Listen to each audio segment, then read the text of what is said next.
My current interest in civic education has a long history. I began my graduate work looking at moral development in the Kohlbergian tradition. I then moved later into looking at peace activists and the moral dimensions of that political activism.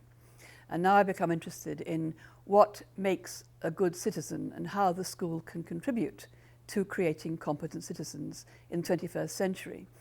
And this is a process which is a whole school process. It isn't just a matter of individual teachers who might teach social studies or history.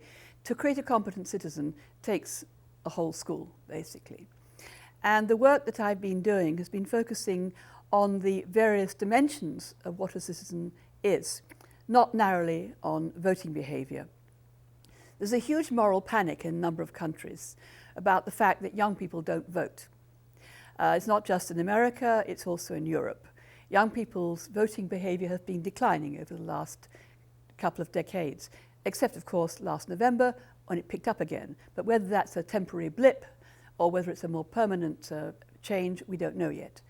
The larger questions of civic education are: how do people become able to feel that they are competent, that they're able to feel they can be efficacious, able to feel they can actually do something and have an effect? It's about agency.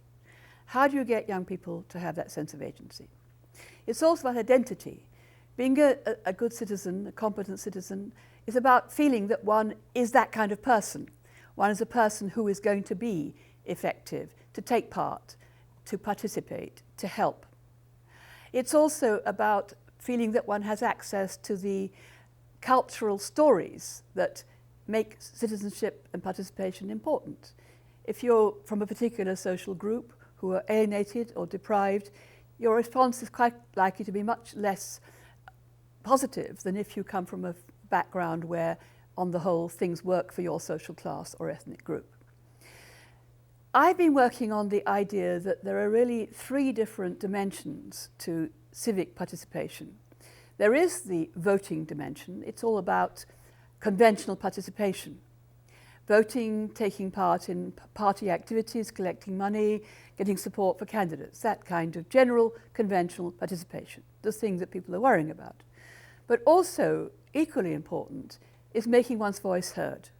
Making one's voice heard often means being involved in single-issue politics. It's the kind of thing that young people get involved in when they get angry about something. They feel passionate about some issue, like some vegetarian issue perhaps, or the rainforest, or the war in Iraq. And that kind of single issue gets them involved. They want to do something. They want to be effective agents. So they collect petition signatures. They sometimes take part in demonstrations. The third dimension is helping in the community. That didn't used to be seen as a civic participation activity. But the work of people like Robert Putnam, arguing that in fact activity in the community is a prerequisite for getting involved in more conventional participation, shows us that actually taking part in community action, helping in the community, helping groups who are underprivileged, is a way into becoming aware of the larger social picture, a way into becoming able to take part, to be an active citizen. So those three dimensions seem to be important. I explored these ideas with a representative sample of over 1,000 young people in Britain, aged between 11 and 21.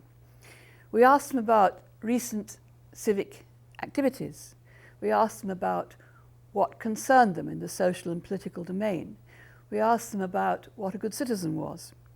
We asked them about various motivations that they had regarding getting involved. About 3/4 of them had actually taken part in some kind of civic action in the last 2 years. We also found that the three types that I expected did emerge, and a fourth one also.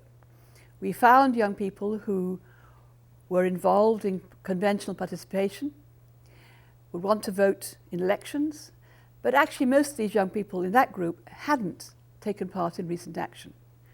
We found young people who really wanted to make their voices heard.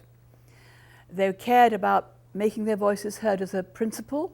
They also had made their voices heard in the last 2 years in various ways.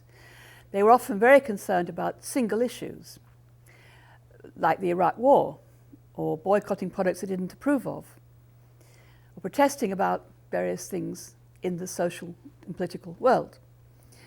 The third group were those who had been actively involved in the community. They'd been helping in the community, helping people who were in some way deprived or impoverished. They collected money for social causes.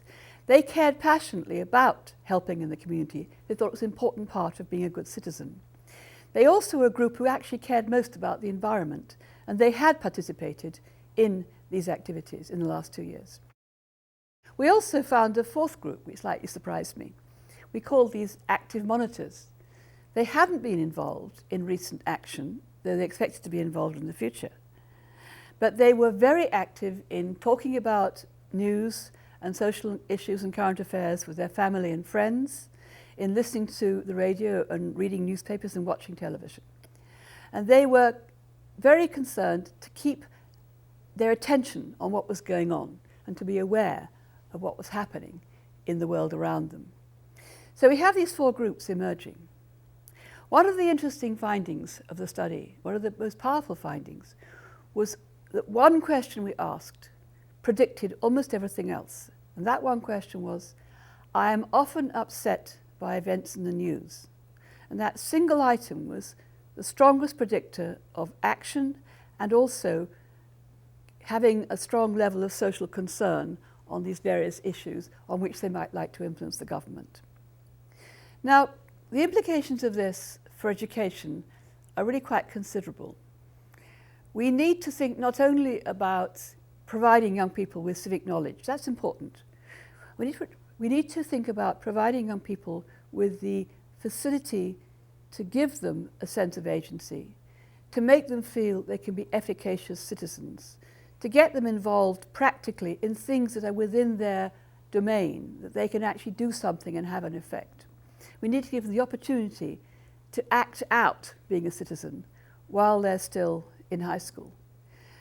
Worrying about whether they'll vote in the long term is not, I think, our primary concern as educators. They probably will if we make them feel that they're citizens now, not just citizens in waiting.